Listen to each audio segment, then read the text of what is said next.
Madagascar is known for its exotic species, such as chameleons, lemurs, or baobabs.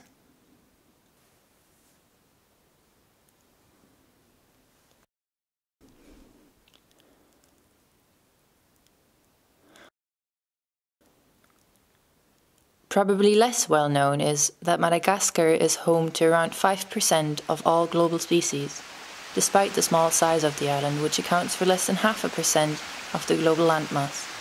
Over 80% of the plant and vertebrate species native to Madagascar are endemic to the area and not found elsewhere in the world. This makes Madagascar a so-called biodiversity hotspot. Covering almost 600,000 square kilometers, it is approximately as large as the area of France and Switzerland combined. It is the fourth largest island after Greenland, New Guinea and Borneo. The population of Madagascar in 1960 was estimated at 5 million and has since doubled every 20 years with a growth rate of 3% to today's 24 million inhabitants. In 2013, the gross domestic product per capita was $490, with the average Malagasy surviving on just over $1 per day. This places Madagascar as one of the 10 poorest countries in the world. 70% of the land area are used for agriculture, mostly for rice plantations and zebu ranching. 21% are covered by forest, of which 1/4, or 30,000 square kilometers, is rainforest.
The wealth of Madagascar lies in its high number of species. 6% of all flowering plants, namely 13,000 species, live almost exclusively on this island. For example, there are 1,000 different types of orchids found in Madagascar, which is more than in the whole of the rest of Africa. Furthermore, of the worldwide 8 baobab species, 7 are found in Madagascar and 6 are endemic. Similarly, 380 frog species have been identified in Madagascar, accounting for 7% of the global number of species. 99% of them are only found on this island.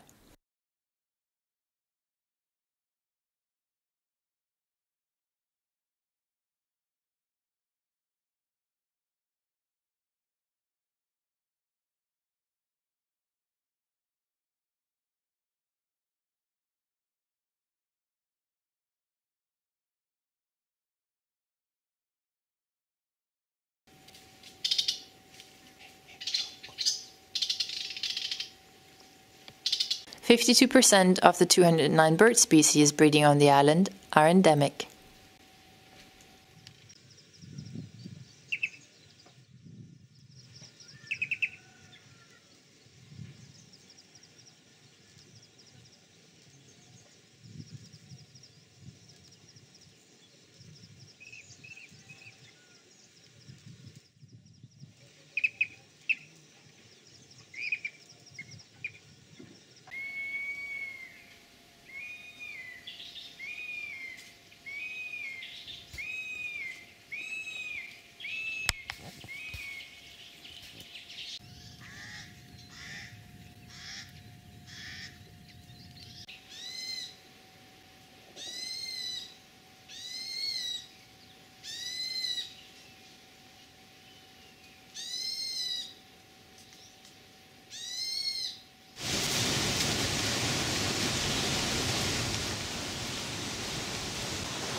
Chameleons camouflage using a characteristic rocker movement, and they catch their prey with their tongue.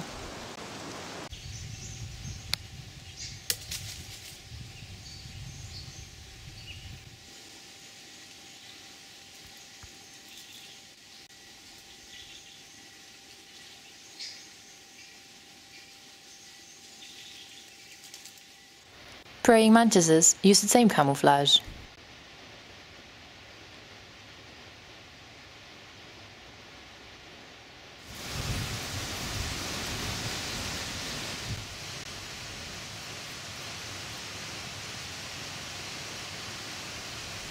Here again in slow motion.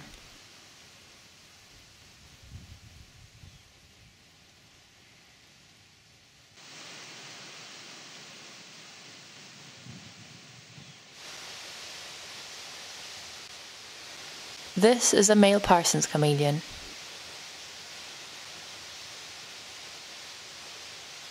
In their surroundings, it is likely to spot a female, which don't have nose horns.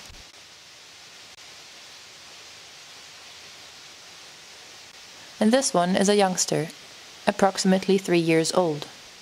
The Parsons chameleon is, together with the giant chameleon, the biggest in the world. They both live only on Madagascar, as does the smallest chameleon in the world, Burkesia minima.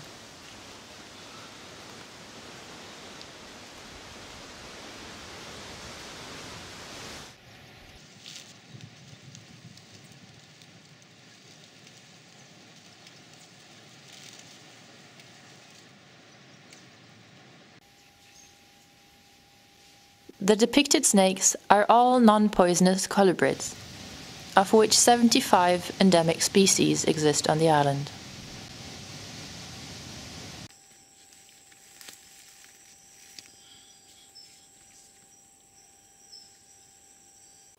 The leaf-tailed gecko on the lower branch is perfectly camouflaged.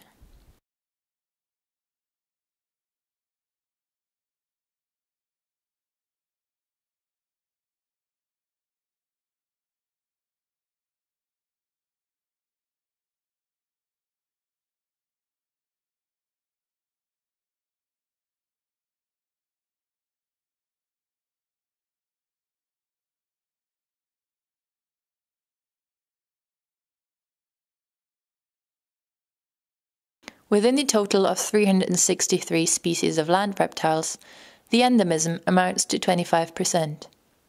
Within the 300 species of day-active butterflies, it amounts to 70%.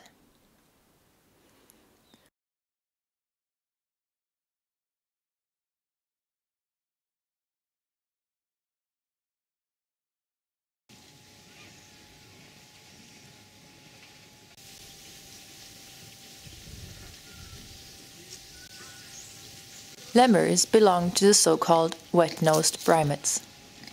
Great apes and humans are dry-nosed primates, and thus their relatives.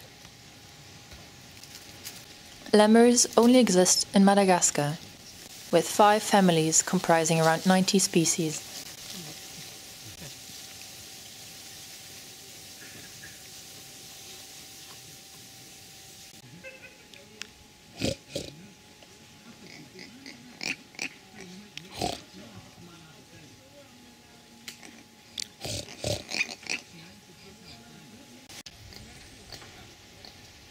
This wealth of endemic species puts Madagascar in the category of biodiversity hotspots. Biodiversity hotspots are defined as geographical regions in which there are at least 1,500 endemic plant species whose habitats have been reduced by over 70% through human interference, and as a result are endangered. Today, 35 regions across the world, comprising 2.3% of the global landmass, have been declared biodiversity hotspots. Over 50% of all plants and 42% of all land vertebrates are only found in these regions. The left-hand side of this graph for endemism ranks geographical regions according to the number of plant and vertebrate families found exclusively at these locations. There are 8 plant families and 17 vertebrate families endemic to Madagascar, and so places it at the top of the list, ahead of Southwest Australia. On the right, you can see the ranking according to endemic genera, Madagascar again being number 1. Even for primate species, shown in grey in the middle, Madagascar ranks number 1 above Brazil, as all of the 97 lemur species found in Madagascar are endemic to the island. A number of animals are nocturnal.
Despite its size, the fork-marked lemur belongs to the family of dwarf lemurs.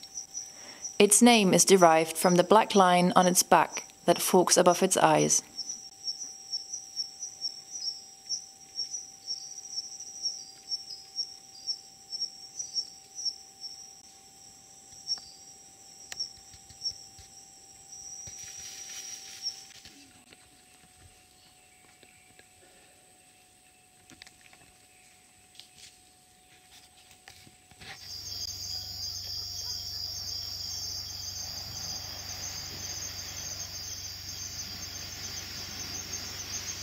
As suggested by its name, the net-throwing spider traps its prey by throwing out a net.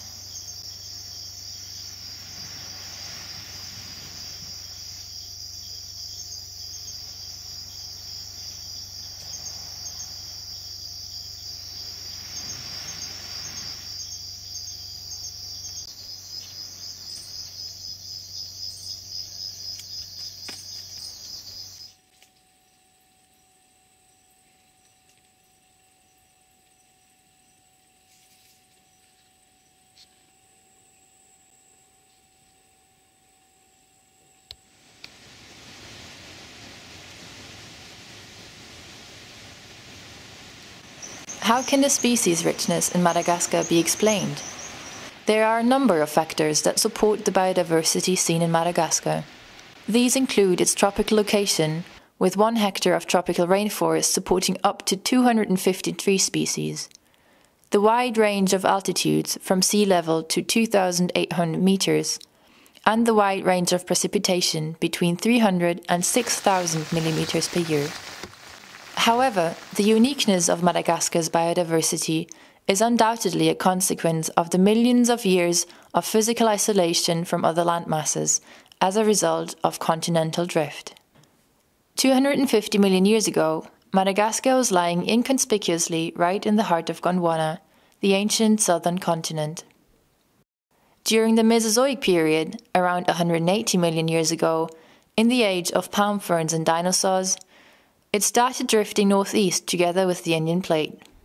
It then got stuck around 100 million years back, while India continued its journey, eventually colliding with the Eurasian plate and piling up to form the Himalayas, a movement which is still active today. This graph is depicting drift over time. In green, you can see Africa, and in red, Madagascar and India, which move away and also apart over the course of millions of years. Only a handful of simple plants such as ferns and palm ferns actually originate from the Gondwana era. All vertebrates, for example, came onto the island much later on.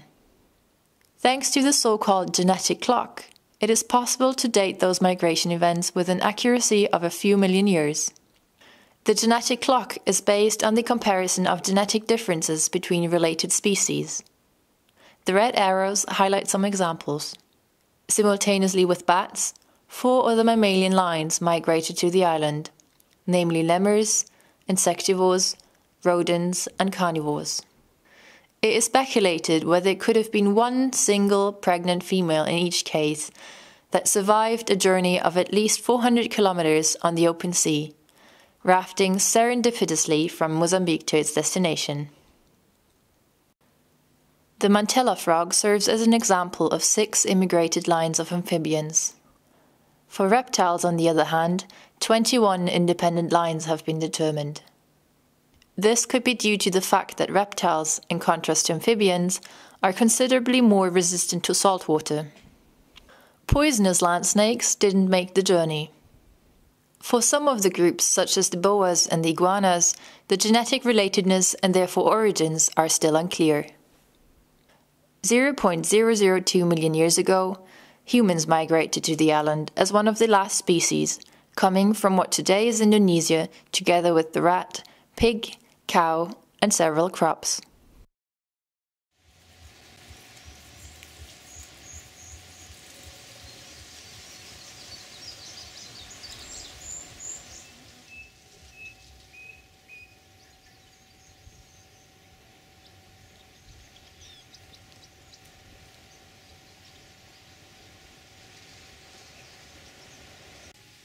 While India has continued on its journey northeast over the past 60 million years, Madagascar has been lifted upwards by tectonic plate movement. As a result of this process, marine limestone sediments emerged to the surface, and their erosion has led to the formation of remarkable pinnacle karsts, the tsingies.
It's a 2-day journey by dirt track in order to get to the Tsini of Bimaraha, one of the most famous national parks in the west of the island.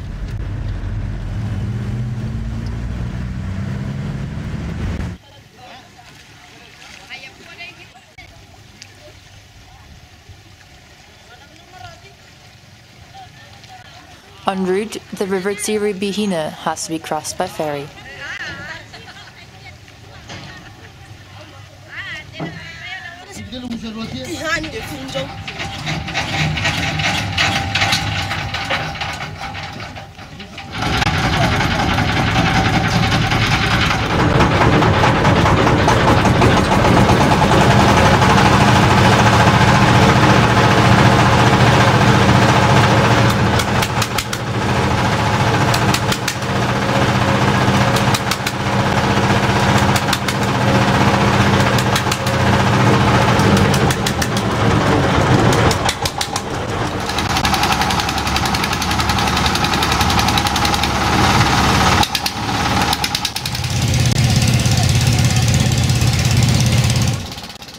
Local guides are available to help make the journey, and through fee and tips, the guides can earn up to 3 weeks' worth of income in one day.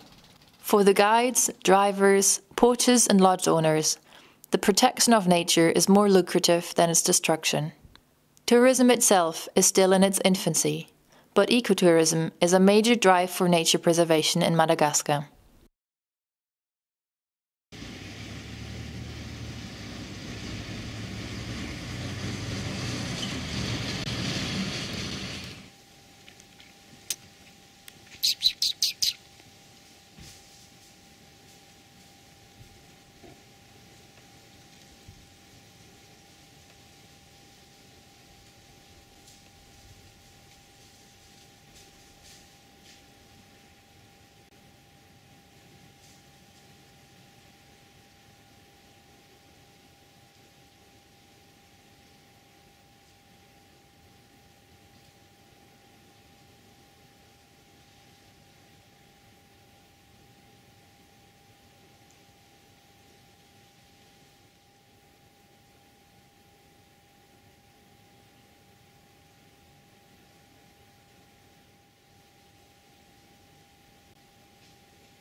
This tortoise weighs over 10 kilograms and is something special in Madagascar. The reason behind this? Humans wiped out all large animals apart from the Nile crocodile and a few tortoise species within the first 1,700 years of inhabiting the island. The radiated tortoise is still on the menu in the southwest of Madagascar.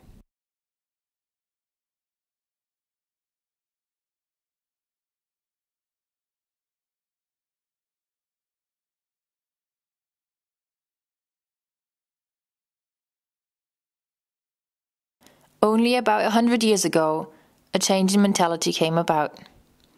The first nature reserves were established in 1927.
On the day of filming, the satellite image shows these fire spots. The arrow marks the location of the recording.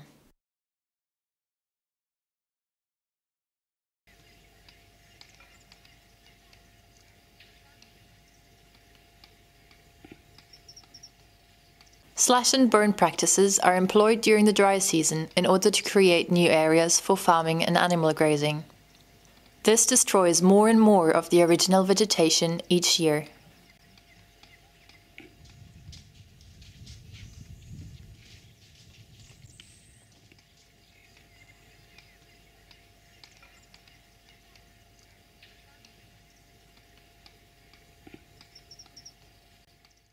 This image shows the areas affected by this practice over a period of 10 days.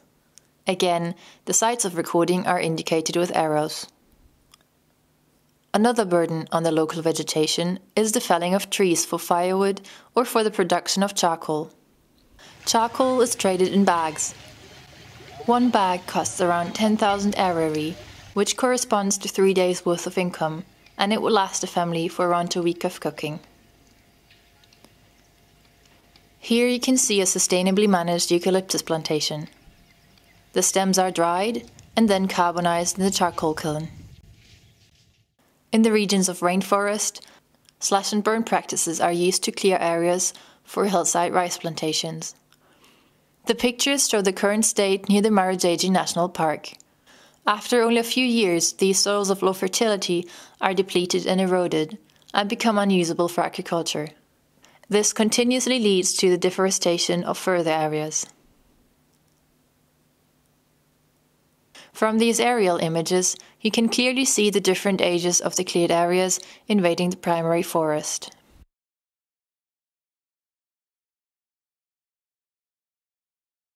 The drier central highland is almost devoid of trees.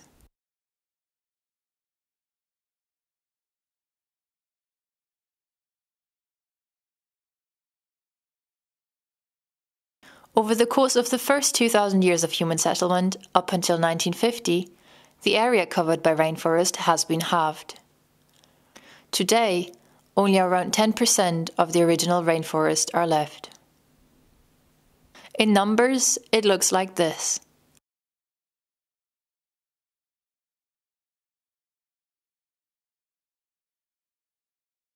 The current rate of deforestation is approximately 1% per year. This would mean the complete loss of the original rainforest in about 100 years' time, apart from a few inaccessible or protected areas.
In the area of Derena, gold can be found only a couple of meters below the ground. This has brought the region a newfound wealth. Open cast mining for gold can earn locals around 8,000 ariary per day, which is 3 times the average daily income in Madagascar. The villages in this area are therefore relatively wealthy, and as a consequence, food and clothes prices are rising. The richest are even able to afford motorcycles.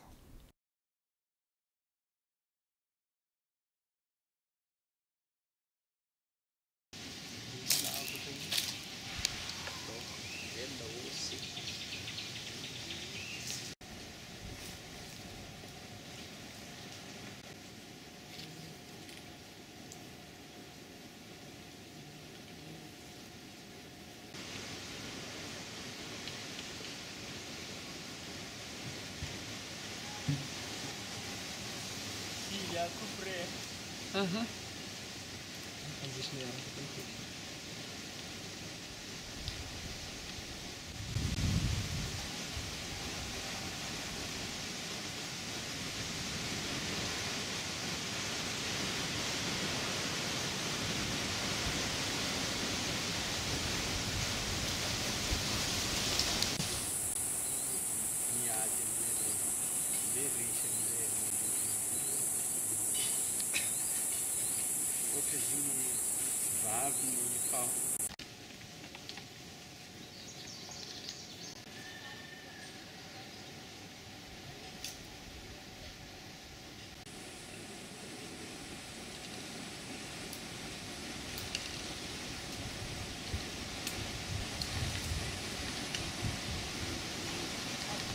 There you go.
Aqui pantaloni?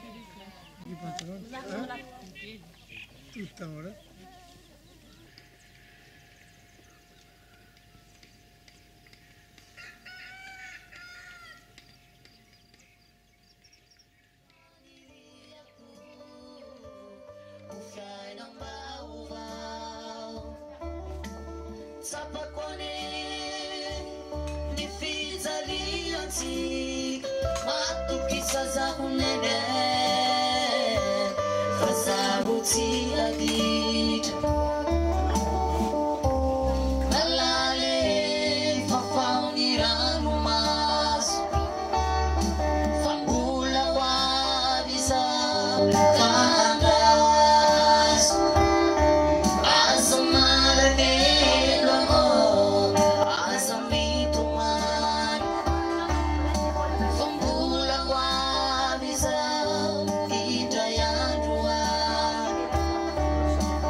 Here, traditions and modernity meet in today's world.